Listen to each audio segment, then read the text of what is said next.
날마다 쓰는 나의 신앙일기 TV 데일리 큐티 나무향기입니다. 오늘은 출애굽기 27장 1절에서 8절을 묵상하겠습니다. 너는 조각목으로 길이가 5규빗, 너비가 5규빗의 제단을 만들 때 네모 반듯하게 하며 높이는 3규빗으로 하고 그 네 모퉁이 위에 뿔을 만들 때 그 뿔이 그것에 이어지게 하고 그 제단을 노스로 싸고 재를 담는 통과 부삽과 대야와 고기 갈고리와 불 옮기는 그릇을 만들 때 제단의 그릇을 다 노스로 만들지며 제단을 위하여 노스로 그물을 만들고 그 위 네 모퉁이에 놋고리 넷을 만들고 그물은 제단 주위 가장자리 아래 곧 제단 절반에 오르게 할지며 또 그 제단을 위하여 채를 만들 때 조각목으로 만들고 노스로 쌀지며 제단 양쪽 고리에 그 채를 꿰어 제단을 매게 할지며 제단은 널판으로 속이 비게 만들되 산에서 내게 보인 대로 그들이 만들게 하라. 오늘 본문은 성막들에 있는 제단에 대한 내용을 다루고 있습니다. 제단은 말 그대로 제물을 하나님께 드리는 곳입니다. 제단은 물두멍과 함께 성막들에 있는 기구입니다.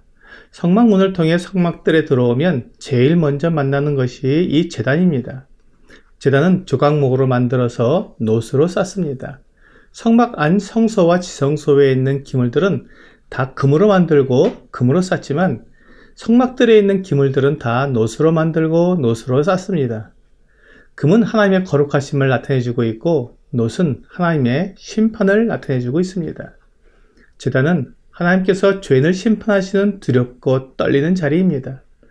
어떤 사람들은 사랑의 하나님께서는 사람을 심판하지 않으신다고 생각하지만 하나님은 거룩하시고 공의로우시기 때문에 죄에 대해서 정확하고 분명하게 심판하십니다. 심판하지 않는 하나님은 사람들이 자기의 죄의 결과를 피하기 위해 지어낸 생각일 뿐입니다. 성경 로마서 6장 23절은 분명하게 말씀하고 있습니다. 죄의 삭은 사망이요 하나님의 은사는 그리스도 예수 우리 주 안에 있는 영생이니라. 그렇습니다. 죄를 지었으면 그 결과로 죽음이라는 심판을 받게 되는 것입니다. 또한 죽음은 한 번만이 아니라 두 번의 죽음이 있다고 성경은 말씀하고 있습니다.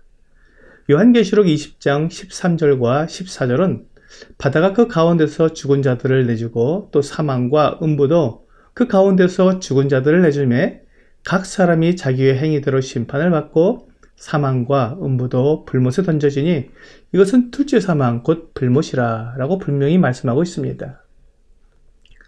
둘째 사망은 하나님의 심판의 결과로 주어지는 무섭고 두려운 결과입니다. 이 둘째 사망은 죽는 순간을 말하는 것이 아니라 영원한 죽음을 경험하는 것이라고 말씀하고 있습니다. 그것은 영원한 불못입니다. 마가복음 9장 47절과 48절은 만일 내 눈이 너를 범죄하게 하거든 빼버리라. 한 눈으로 하나님의 나라에 들어가는 것이 두 눈을 가지고 지옥에 던져지는 것보다 나으니라. 거기에서는 구더기도 죽지 않고 불도 꺼지지 아니하느니라. 예수님은 이 불못을 지옥이라고 말씀하시며 그곳에서는 구더기도 죽지 않고 불도 꺼지지 않는다고 말씀해 주셨습니다. 즉 그 불못에서 빠져나올 방법이 없다는 것입니다. 그 불못의 고통은 영원히 끝나지 않는다는 것입니다.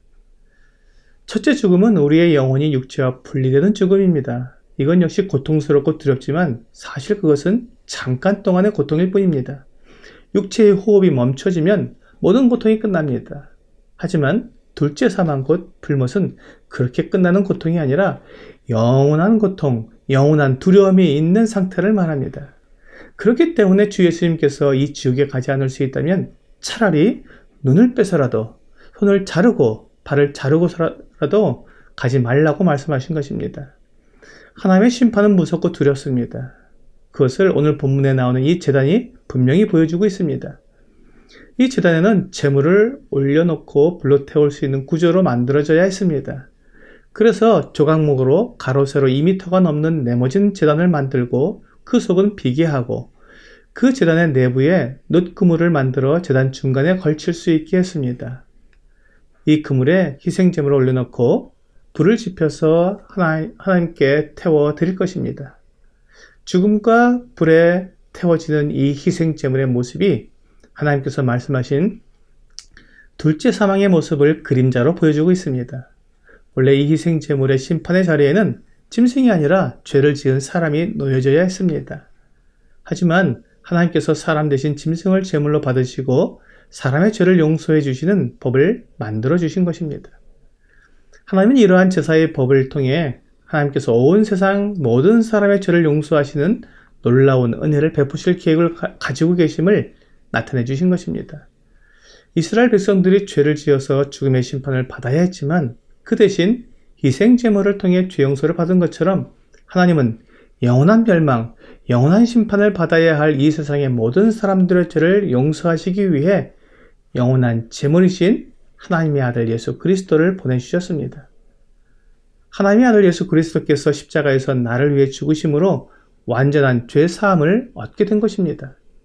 히브리서 9장 13절과 14절은 염소와 황소의 피와 및 암송아지의 죄를 부정한 자에게 뿌려 그 육체를 정결하게 하여 거룩하게 하거든 하물며 영원하신 성령으로 말미암아 흠없는 자기를 하나님께 드린 그리스도의 피가 어찌 너희 양심을 죽은 행실로서 깨끗하게 하고 살아계신 하나님을 섬기게 하지 못하겠느냐라고 분명히 말씀하고 있습니다. 그렇습니다. 범죄한 사람이 제물이 없이 하나님께 나오는 것은 두려운 일이지만 그가 자기를 대신할 제물을 가지고 나오게 되면 그는 이제 하나님의 용서를 경험하고 하나님과 화목을 누리는 평화를 누리게 되는 것입니다. 그러므로 제단은 심판과 두려움의 장소이지만 반면에 용서와 화목을 누리는 평화의 장소인 것입니다. 우리 주 예수님의 십자가가 바로 이 용서와 화목의 장소입니다. 우리가 하나님의 용서를 경험하고 화목을 누리는 것은 예수 그리스도의 희생 때문입니다. 그 두렵고 떨리는 심판의 자리에 예수 그리스도께서 나를 대신하신 것입니다. 하나님의 죄에 대한 진노의 심판이 십자가에 내려졌습니다.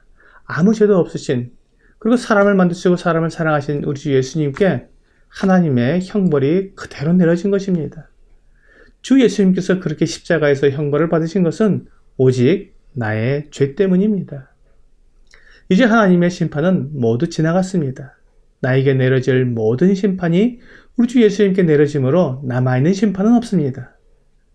그러므로 이제 예수 그리스도 안에 있는 사람에게는 완전한 평화와 의로움이 있는 것입니다. 오늘의 적용 질문을 보겠습니다. 주 예수님이 대신 심판을 받으셨다는 것이 나에게 어떤 의미가 있습니까? 하나님은 공의로운 분이십니다. 그러므로 나의 죄를 심판하지 않을 수 없습니다.